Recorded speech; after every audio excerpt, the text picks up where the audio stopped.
My name is Mike Levenick, and I am still a technical support specialist with Jamf Software. I'm Brian Hengels, Senior Software Engineer for Jamf. And I'm Adam Schreiner, also a Senior Software Engineer.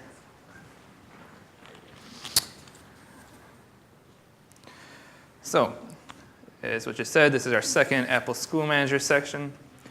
And we have a couple topics we're going to talk about here. So one is we're going to dive a little bit into the education profile itself, what gets sent to devices, and how we're using all that class and student data we now have in our JSS. And then we're also going to talk about the new shared user features on those iPads, and a little bit about the new configuration profiles around the home screen that you can do on those shared iPads. So the goal here with our education profile that we want to get out to all of our iPads is to get both our shared users on the left here and our classroom app on the right to be all configured and linked together and ready for our teachers and students.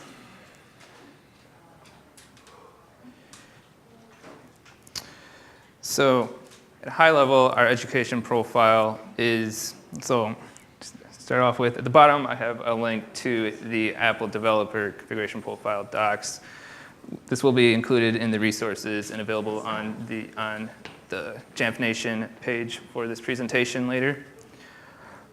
So the education profile itself is broken up into a few distinct sections. To start with, we have our certificates, and these are used to enable trust between the students and the teachers and allow the teachers to control and view those iPads, and conversely not allow those users to see other users or teachers.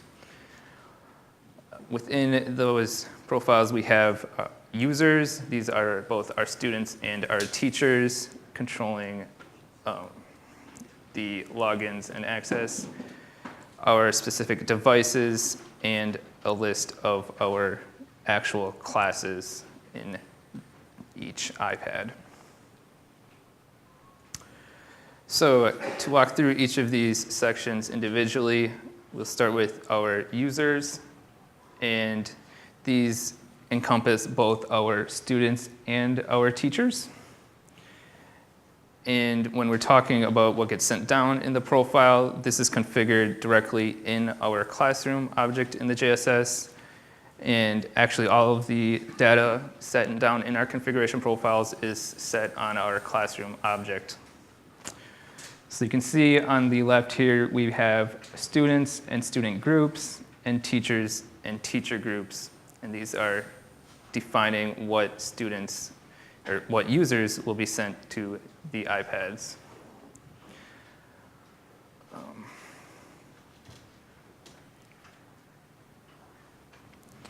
So when we're assigning these users, it's important to realize that on shared iPads, our student users and our configuration here must have the roster data corresponding to the Apple School Manager with the correct managed Apple IDs.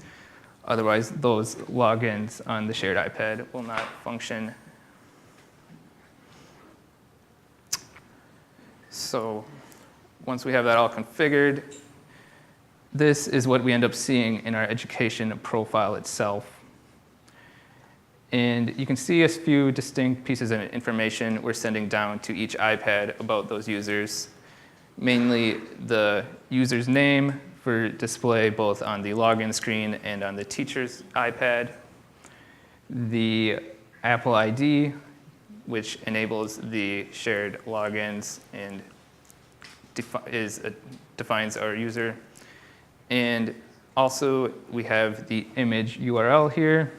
This is what gets those nice sleek pictures in for the teachers and the login screens as covered in our previous session. And finally, we have our passcode type key, which is what is defined on our roster data on our JSS user.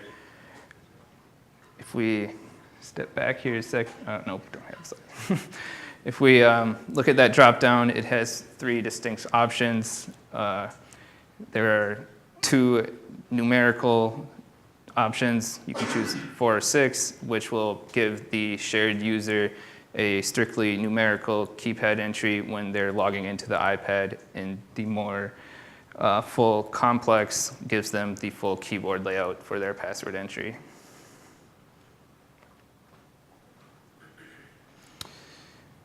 And again, once we get all those users, each one of these users, you can see name, picture, and if we were to log in, the passcode option.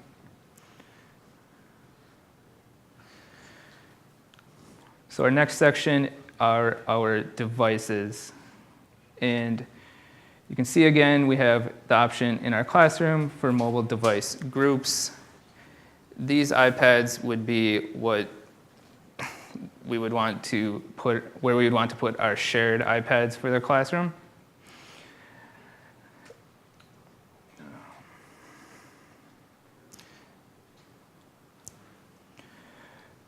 What we see when we send down one of these device groups is a pretty straightforward set of keys, simply an identifier, which is going to match our JSS ID, the name, which matches our JSS name, and a list of serial numbers. And these serial numbers are simply the serial numbers of the devices in that assigned group.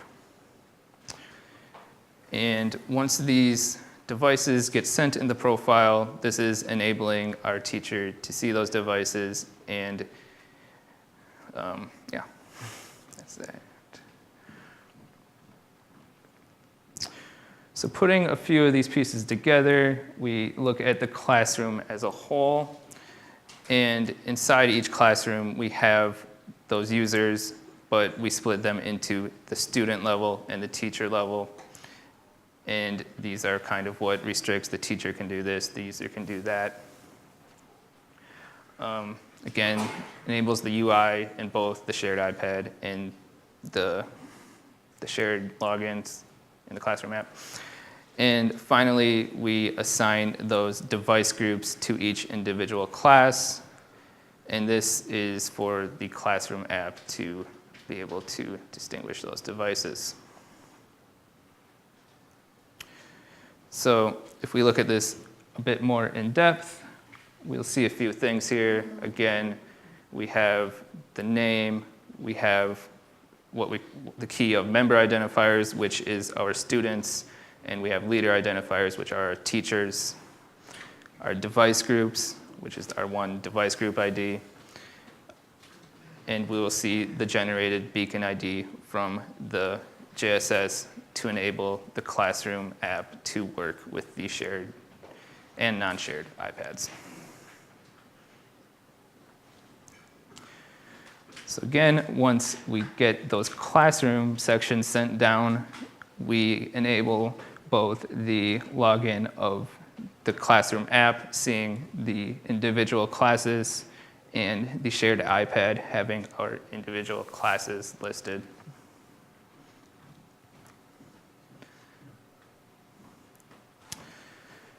So now we've seen a little bit about what the entire profile can encompass, and there's a few different scenarios to look at about how those profiles may look differently to different devices. Specifically, we have 3 scenarios: the one-to-one deployment of one iPad assigned per student, the shared iPad scenario, and the teacher's iPads.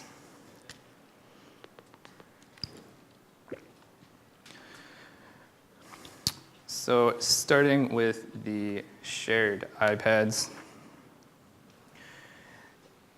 we send them a few sections. We send them the classes, and that again enables the shared overview of the classes, and we also tell them the students in each of those classes such that you can choose those students to log into, and we must also tell them the teachers of those classes so they know which teachers are allowed to control them from the classroom app.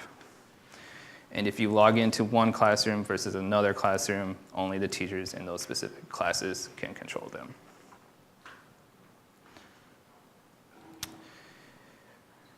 Our specific teacher iPads have a little more information. They have the classes again, the teachers in them, and the students in them, but additionally, they are given the list of all the devices. The devices aren't needed for the shared iPad because the shared iPad is a distinct device itself. The teacher must know these such that the classroom app can display and give information about all the iPads they're allowed to control in each individual class.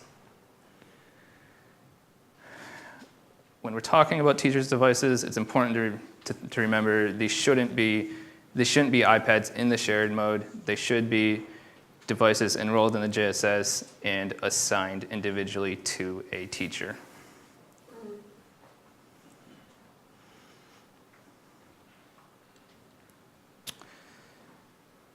So once we've gotten all these profiles, we know what they contain, we can get everything configured. It's great. We pulled in all of our Apple School data, we got our initial rollout, we have iPads working, teachers can control students, and everything's great. However, eventually, we're going to get changes to those data. We're going to get new students, new teachers, people changing classes, new iPads. When that happens, the JSS needs to know how to get all these changes out so that the next class, the new student, can get access to their iPad and start learning. So, whoops. So there's a few distinct things that can occur that the JSS needs to think about when these happen. How far did I skip? Okay. The three parts again, if we go back to our parts of the profiles, are our users, our classes, and our devices. If any of these things change, it can cause part of the profile to change. And again, this is distinct based on those different ones. It might change. The shared iPad might change, but the teacher might not. And the JSS needs to figure these out and figure out what to send out. So if we talk about what the JSS does in these scenarios, we get a little bit of an overflow that looks something like this. If we walk through this scenario and use an example such that a user is being removed from a class, we'll get an idea like this. So we start off with either our admin, one of us goes into our JSS, and we edit our classroom and remove that user, or maybe we're just deleting a user, whatever is happening. Or we are using Apple School Manager. Our data came from our student information system. We did something manually in there. The sync came down to the JSS. That user updated, and the JSS is realizing that user has changed.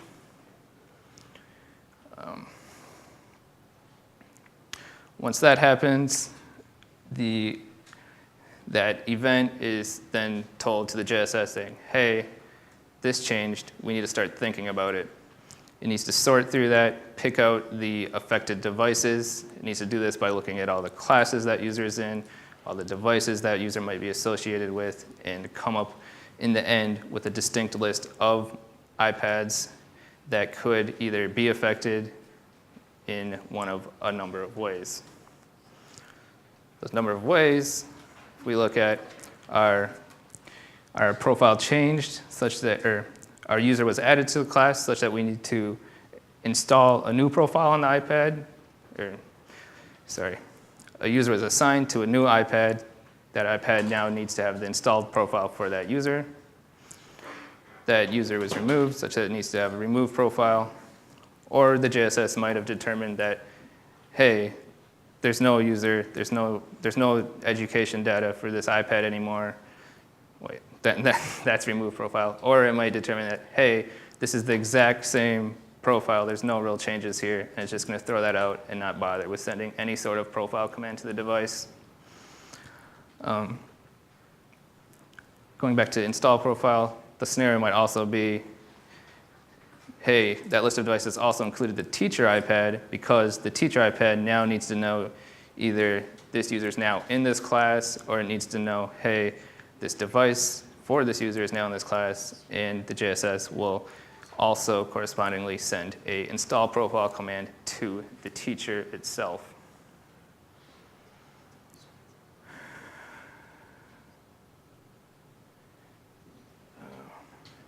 All right, so Brian's going to talk a little bit about our shared users. Thank you. Yeah, so we're going to talk a little bit about how that shared user shows up on device inventory in JNUC Pro, and then how you configure this with a pre-stage, and then some of the settings that you can apply to those users.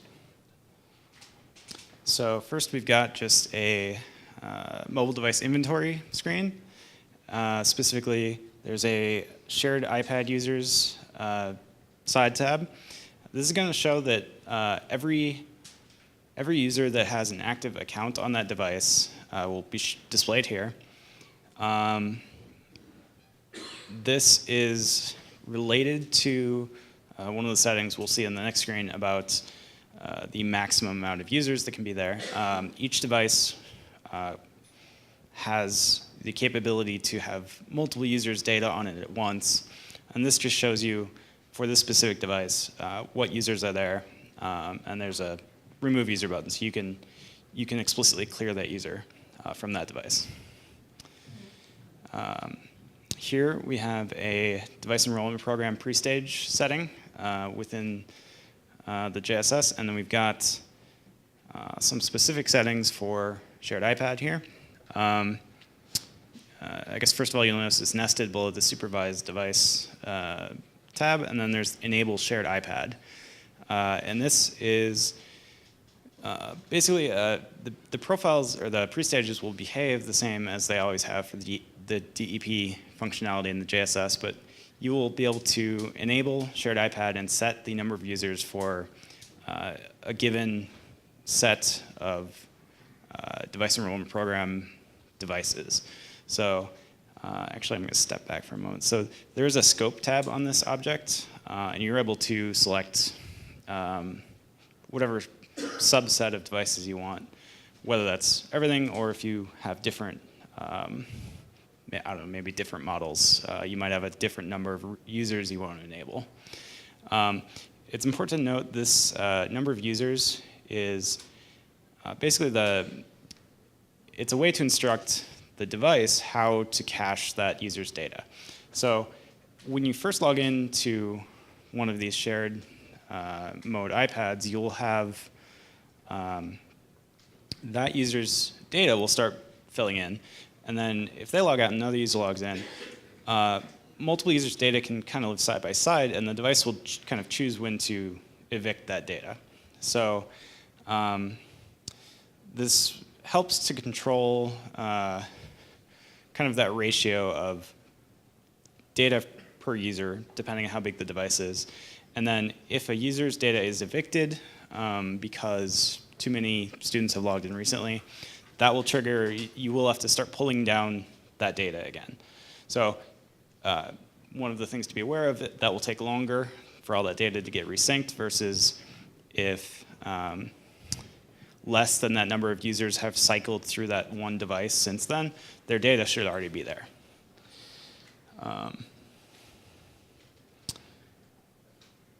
And then there's a couple new settings that are able to apply to a user on an iOS device now using shared iPad.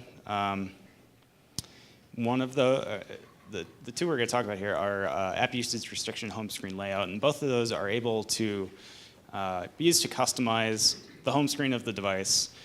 You're able to hide apps that you don't think are relevant to the school, and then this will get set per user. So it's a pretty cool new feature. It does also apply to institutionally owned non-shared mode devices. So we're going to talk specifically about how it applies to users, but you can apply these to at the device level as well using a regular configuration profile. In this case, however, for applying these settings to the user, the settings live under the class object in the JSS. So that's already where you're going to go to configure, who's in the class, who's the teacher, how, all that mapping stuff. So if you're already in there, you can configure, in this case, app usage restriction, which has a couple things to be aware of. When we actually deploy this profile, we take all of the classes that user is configured to be in the JSS and deploy the union of those allowed apps. We do this so that there can be one profile on the device, and this prevents them from essentially fighting with each other. So if you have multiple profiles, the apps that will actually remain on the device are the ones that are in all of those restrictions. This can be a problem if you're deploying profiles manually. If you're doing it only through Classroom, we try to hide that, and we deploy this union of apps. It's important to know because if you do have a student that is in multiple classes, the settings in those various classes in some way affect the others. So if you've got, I'll have a diagram on the next slide actually, but if you've got apps A, B, and C, and you don't want them to see app D, if another class has app D allowed, the classroom, the profile we deploy here will include all of those so that the student has access to all of those. It's important to note this profile is deployed and created actually dynamically. So this happens when a user logs into that iPad. We'll get a check-in and we'll do this calculation to figure out what settings they should have. This is in contrast to most the regular configuration profiles that we have already in the JSS, which you set up ahead of time and they're saved off, and then we basically have that setting created already, and we just have to give it to the device when they check in. In this case, it's all basically created on the fly in response to the specific user that's checking in. I'll just show this real quick. So it's just a simple Venn diagram, but basically, if you were to deploy these restrictions independent of the classroom, you'd have to worry about this. And it's also a note because if you have device-level profiles that you're deploying to these devices, you just need to be aware that there is some interaction. And then just to show, when we deploy this, we'll include the information for all the classes that specific student is a member of. Next, we've got the home screen layout functionality, which allows us to, so the previous one, we could hide apps. This allows us to arrange them on the screen. So like the other, this is configured on the classroom. Again, it's also available to institutionally owned devices through configuration profiles. And I guess the other trick here is if you have multiple classes, the pages for those classes are basically going to be concatenated together. So if you set up pages for multiple classes, a student is in those multiple classes, they're going to get those kind of in order. And then also this is created dynamically, just like the previous one, in response to that specific user. And then just to kind of illustrate here, we've got 3 classes. They all have different layouts of pages. Just to illustrate that we do class 1's pages, then we do class 2's pages, class 3's pages, in that order, so that that student has access to all their apps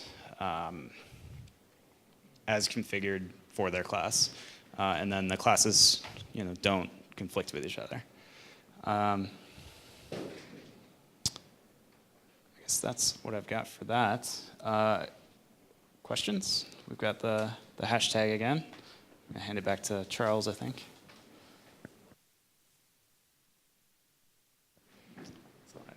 Thanks. All right. Let's see if I can find where we left off last time. So, who's having fun? Who's going to the party tonight? Who's not going to the party tonight? There's always one. Okay, so for shared use model, how often is the education profile pushed? It's more him, but I'll hold it. Oh, you want to? Okay, fine.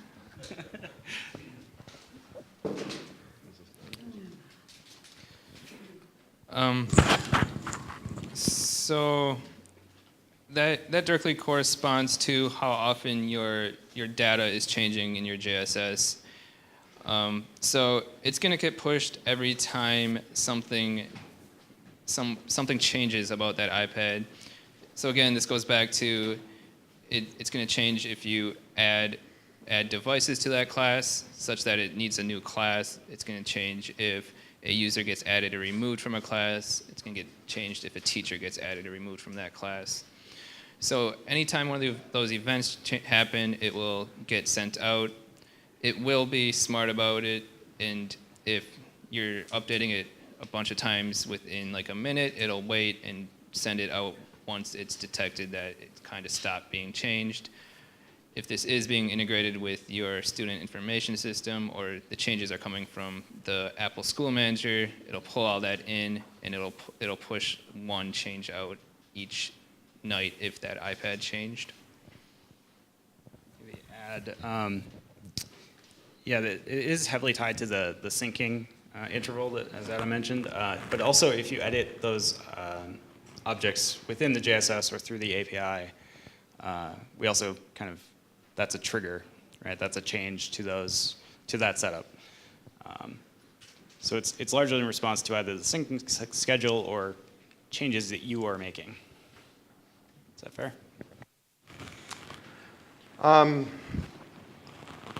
For shared use, must the teacher's iPad be assigned to them? Or can they be a shared can you use a shared iPad as a teacher iPad? Is the No. Now go away. I shall have to taunt anyways. You made that joke last time. All right. Realistically, how many students can be assigned to a 64 gig iPad Air 2?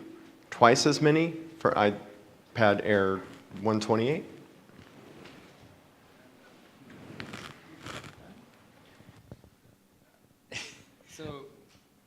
So when we say devices assigned, I'm going to link this back again to the DEP setting where we're choosing the number of users being able to be cached at a time, because we can assign 100 users to that iPad, but you're gonna want it to be such that it's cached more often than not. And directly relating to how many of those users will fit on an iPad, I believe the max is 10, no matter what size iPad you have. Setting the limit of students to 10 in pre-stage, does that predetermine the amount of space each user gets on the iPad? So does it allocate space on the iPad based on the number of users minus stuff that's not in user land? I'm going to say yes. To my understanding, that's exactly how it works. We don't work directly on iOS itself, but from our experience and from documentation, that is how it works. Is there a way to view the contents of the EDU profile from the iPad? From the shared iPad, no, you cannot see anything related to management. From the teacher iPad, you can go into your management settings and go in and see those individual profiles, and I think you can see some minimal data, but you won't be able to see all the very explicit data we kind of covered about users and classes. I want to point out that support Matt was shaking his head, and so there might be an arm wrestling match here real quick if we'd like to invoke the arm wrestling rule. If you go into the iPad itself under the MDM profile, you'll actually see the EDU profile listed under there, and I do believe shows you the classes that are part of that EDU profile. So for the camera, Matt was saying yes, and he's right, and everyone else is wrong. Teacher, but not on a shared iPad. A shared iPad, you wouldn't be able to see this. For the students, one-to-one, and the teachers. Got it. And I guess just to clarify, what was being talked about, you can see, I also show you some of the details of the profile, but you can't see the XML that like we just showed you, right? All right.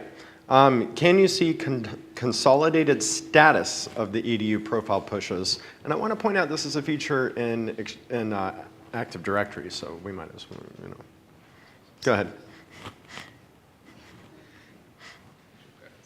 Can you maybe rephrase?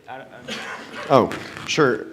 Can you see the consolidated status? So what is actually being digested on the device, the end user device, as opposed to like you've got two, you're merging them, when's in a conflict, all that. So I guess there's, so in this,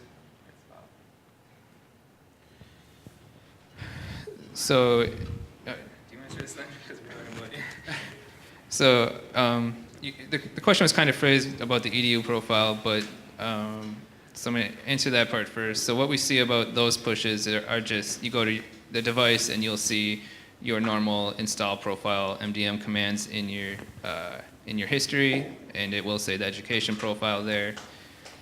More distinctly about the merged profiles for the home screen settings. Again, those are triggered based on the user logging in, and they would you would go under your mobile device record history and look at the management commands for the install commands there. When you limit the number of people for imports, what's a good guideline for how many people per round of imports that you should import? So this is a real hard question to answer. I don't know any support people, but this will vary depending on your JSS size and load, and I don't think I can give a real concrete answer to that. Trial and error. 10,000 has been kind of The max. So we split that into 5. I put in my notes 5,000 per school, but he's smarter than me. So. Can an education profile be installed programmatically, i.e. through? Yeah, it's just a normal education, or just a normal configuration profile like any other configuration profile if you have experience making those. I guess I wouldn't really try to attempt it because there's both you have to generate some certificates to get the trust there, and there's a lot of. So I guess the short answer is yes. It's going to be quite complicated trying to make sure they stay in sync and get running. What happens with shared iPad class restrictions / layouts if APNS is down? Obviously, updates aren't going to work, but Yeah. I guess it depends if we're talking about initially or for updates. If APNS is down, I mean, it's a configuration profile. If APNS is down, we're not going to be able to basically establish the link with the device in a timely manner. So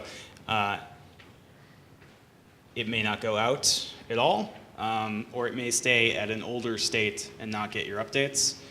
I mean, just like with working with configuration profiles, there's a lot of problems arise if APNS is not up.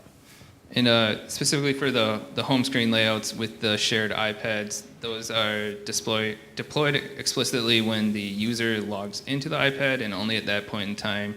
So it won't work until the user logged out and logged back in, but that is direct communication to the JSS and wouldn't rely on any APNS communications.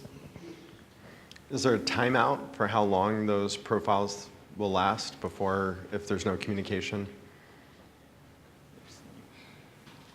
You're talking, will they automatically remove themselves, Like if essentially? the profile was already on the device, if you already had it set up, let's say it was like a week later, and it put down for a little while, does the profile still stay on?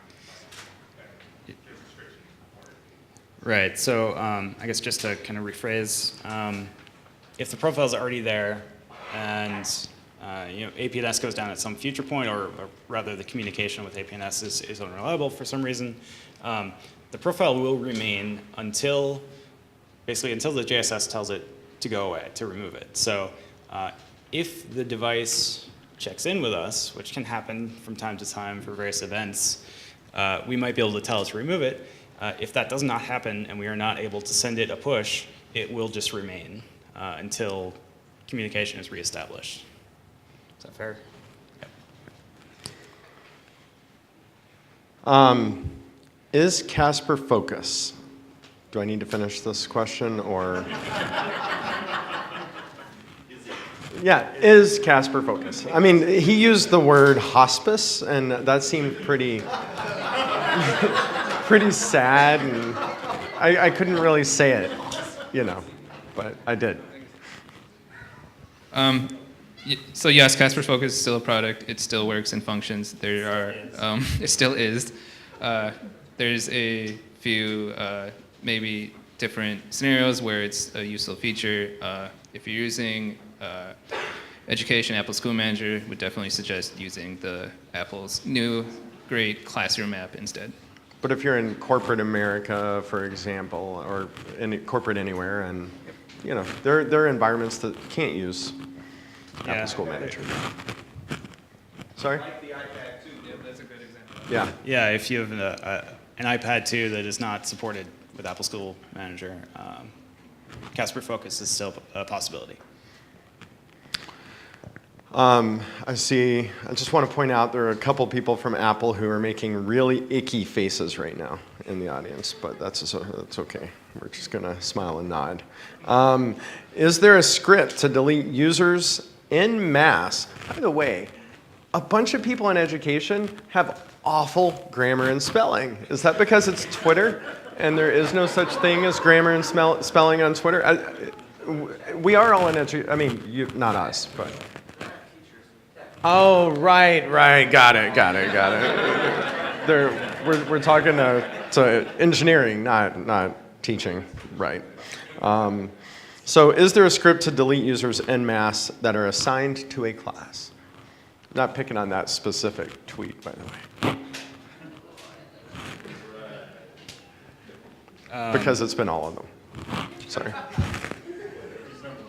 I might ask Adam to clarify here, but there is a mass action you can take on a set of users rather in the JSS. But by class, I guess I'm not sure if that's... No, it's just a mass user action in the JSS. So if you can go in the JSS and get your group of users, either make an advanced search or smart group, whatever you need, then go into your actions down at the bottom right there, and one of the options is mass delete, or just delete, I guess, once you've gotten to that point. It won't delete if they're attached to the class. I think that's what they're meant. It's trick question if they're in class. Yes, going back to the previous session, that you will still run into, it will block you if you haven't removed it from the other features, such as it's assigned to a class. We haven't seen a script yet, but that doesn't mean somebody's not trying to make one. Might be making one. If you've got classes in the JSS that were from Apple School Manager, they can always be added right back in. So we do have a script that will delete out all the classes, and then you can go through and delete the users. For the camera, if you happen to be watching this from home, hi Ma. Made that joke too. We have a script for that. Contact your TAM, I guess. Yeah. So regarding viewing the education profile, you may wish to have an EA with a random value that locates the image for the student for privacy. I think the answer to that is okay. I'm just concerned if, that URL is viewable, you might be able to reverse engineer that to find other pictures or something like that.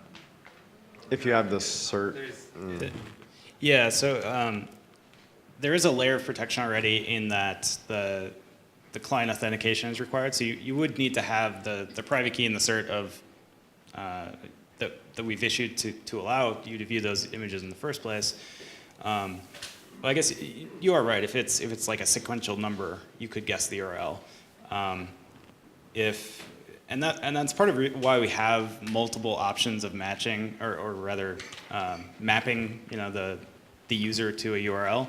So yeah, you could easily create an extension attribute with something that's totally random or unrelated to a person, so that it's not guessable. But there is also that layer of the certificate